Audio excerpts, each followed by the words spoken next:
RCB भाई qualifier 1 में qualify कर चुकी है और क्या ही तगड़ा किस्म का मैच हुआ है। सबसे पहले तो वो बंदे हाजिरी लगवाएं जो ये कह रहे थे कि विराट कोहली जब आउट हुआ है तब जिनको ये लग रहा था कि भाई साहब अब यहाँ से मैच तो हम जीत नहीं सकते। मैं खुद उसमें बैठा था, मैं खुद इनमें शामिल हूँ कि जब विराट कोहली आउट हुआ है तब लग रहा था भाई नहीं, अब यहाँ से मैच तो कम से कम जीत नहीं सकते। फिल शॉट ने और विराट कोहली ने स्टार्ट बहुत ही ज़्यादा अच्छा दे दिया था। 228 का जब चेज मार रहे हैं आपने तो इस तरह का स्टार्ट ही चाहिए आपको। लेकिन जब विराट कोहली आउट हुआ है तब नहीं लग रहा था भाई, कहीं से नहीं लग रहा था, किसी को नहीं लग रहा था कि भाई यहाँ से कम आरसीबी मैच जीतेगी। लेकिन फिर भाई साहब मेरा दोस्त आ जाता है जी जितेश शर्मा। जितेश शर्मा इस टाइम पे छठे नंबर पे आके हाईएस्ट रन्स करने वाला बैटर बन चुका हुआ है। इससे पहले ये रिकॉर्ड मेरा ख्याल है धोनी के पास था जिसने कुछ 70 रन प्लस किए थे और इस बंदे ने 85 रन कर दिए इतने क्रूशल मैच में।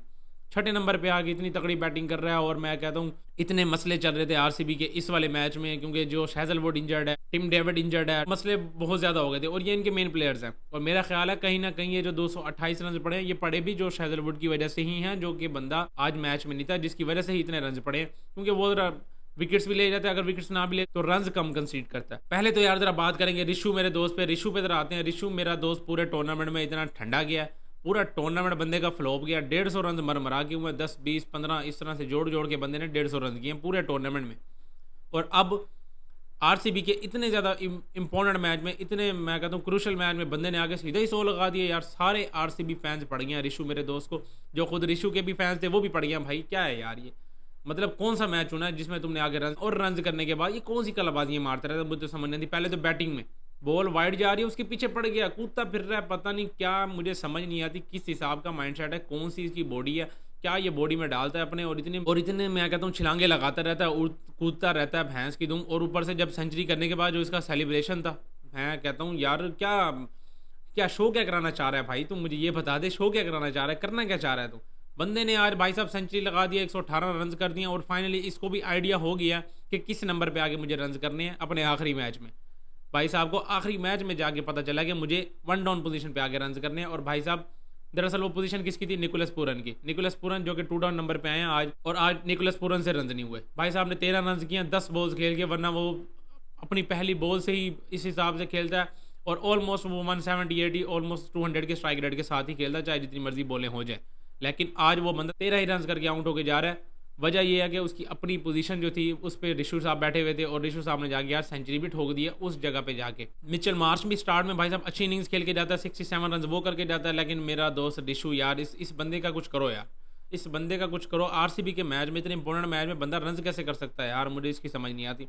भाई साहब 118 रन करेंगे, खैर इनके लिए भी अच्छी बात है। आगे इंग्लैंड में टेस्ट सीरीज़ है तो थोड़ा कॉन्फिडेंस लेके जाए ये भी बंदा, वरना बहुत ही गंदा किस्म का गया है इसका पूरा का पूरा टूर्नामेंट। फाइनली भाई इसके बल्ले से भी थोड़े से रन आ गए। तो जैसे जैसे भाई 227 रन करती है पहले बैटिंग करते हुए एलएसजी, और अब चेज करना था 228 रन। पहले भाई 228 रन खाने के बाद आरसीबी की, ये मेरा ख्याल है थर्ड हाईएस्ट, मैंने स्टैट्स देख रहा था, थर्ड हाईएस्ट रन चेज है ये। इससे पहले मेरा ख्याल है इन्होंने 210 ही चेज किया हुआ था, अदरवाइज इनसे इतना ज़्यादा चेज होता नहीं है। हालांकि चेज मास्टर इनकी अपनी टीम में है लेकिन इतना ज़्यादा चेज इनसे नहीं होता। 228 का चेज इतने क्रूशल मैच में मैं कहता हूँ नेक्स्ट लेवल है। और अब थोड़ा सा ज़रा हमें भी तसल्ली हो जाएगी कि भाई साहब क्वालिफायर खेलेंगे, हार भी गए तो एक आधा चांस होगा, वैसे तो कोशिश करेंगे। ये हम आरसीबी के फैंस जितने भी हैं वो सारे यही चाहेंगे भाई साहब पहला मैच जीतो और सीधा सीधा फाइनल की टिकट कटाओ। हमें नहीं रिस्क चाहिए, हमें ये चांस वाला सीन ही नहीं चाहिए। वरना विराट कोहली के जितने भी फैंस हैं वो यही चाहेंगे कि यार विराट कोहली को एक इनिंग और मिल जाएगी। वो तो ये भी चाह रहे होंगे कि भाई एलिमिनेटर में आए, फिर एलिमिनेटर की एक इनिंग खेले, उसके बाद फिर जो ऑफिशियल सेमीफाइनल बन जाता है वो खेले, और उसके बाद फिर भाई साहब फाइनल खेले। 3 इनिंग्स बन जाती हैं आफ्टर लीग मैचेस।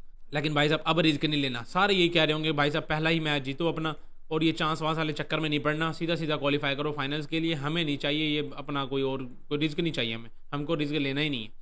तो भाई साहब बैटिंग करने आते हैं, फिल शॉट 30 रन करता है, 54 रन करता है विराट कोहली, और तगड़ी किस्म की बैटिंग कर रहा था। फिर एक अच्छा शॉट मार के मैं कहता हूँ वो बल्ले पे सही मिडल नहीं हुआ और सीधा सीधा ही कैन पकड़ा के चला गया, और जो अग्रेशन दिखाता हुआ वो जा रहा था। साफ पता लग रहा था कि भाई साहब उसकी अग्रेशन से भी यहाँ से अगर मैच जीतना है तो कोई अनहोनी ही करनी पड़नी है, और वो अनहोनी आगे जितेश शर्मा ही कर जाता है आज के मैच में। 33 बॉल्स पे बंदा 85 रन करके जा रहा है, और क्या ही कमाल की इनिंग्स खेली है बंदे ने। कैप्टन भी इसी को बनाया हुआ है, जब से रजत पाटीदार इंजर्ड हुए हैं वो सिर्फ impact player, as a impact player आता है, अपनी बारी खेल के चला जाता है बाहर, और इस बंदे को कैप्टन भी बनाया हुआ है। और मैं कहता हूँ क्या ही कप्तानी बारी खेल दी है बंदे ने, तगड़ी किस्म की बारी खेली है और अपनी टीम को मैच विन करा के लेके गया। 19वें ओवर में ही चेज मार दी है, यानी 228 का चेज 1.5 ओवर पहले ही चेज कर दिया। खैर भाई आरसीबी ने मैच तो जीत लिया। ज़रा दिग्वेश पे बात ना करें तो मैं कहता हूँ मज़ा नहीं आएगा। दिग्वेश राठी भाई साहब, ये बंदा नहीं रुकने पे आ रहा। ये बंदा एक तो भाई इसको बैन छैन पड़े हुए हैं, अपनी सेलिब्रेशन इसकी नहीं रुक रही। पहले तो इसको कोई ये समझा दो कि भाई साहब रोक ले, कोई मसला नहीं है, अगर तू सेलिब्रेशन चेंज कर लेगा कोई मसला नहीं है, लेकिन भाई इंटरटेनमेंट भी तो चाहिए ना। सारे यही कह रहे हैं कि भाई नहीं, तू जो मर्जी कर ले, अपनी सेलिब्रेशन नहीं छोड़नी। और वो बंदा लगा हुआ है।